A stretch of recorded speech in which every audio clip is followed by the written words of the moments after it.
বঙ্গভূমি, মানুষের সাথে মানুষের পাশে।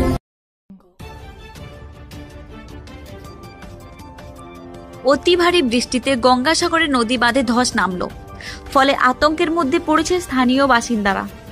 দক্ষিণ 24 পরগনা জেলার গঙ্গাসাগরের নতুন গেরি কলোনি এলাকায় জল নিকাশি লাগোয়া নদী বাঁধে হঠাৎ ধস নেয়।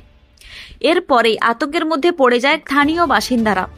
স্থানীয়রা জানিয়েছে, গত কয়েকদিন ধরে গঙ্গাসাগরে ভারী থেকে অতি ভারী বৃষ্টি হচ্ছে, ফলে মাটির নদী বাঁধটি ধস নিয়েছে।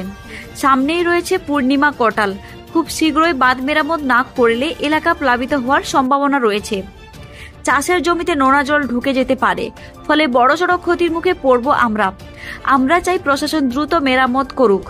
যদিও স্থানীয় পঞ্চায়েতের পক্ষ থেকে জানা যায়, বিষয়টি সেচ দপ্তরকে জানানো হয়েছে, খুব শীঘ্রই নদী বাঁধ মেরামত করা হবে।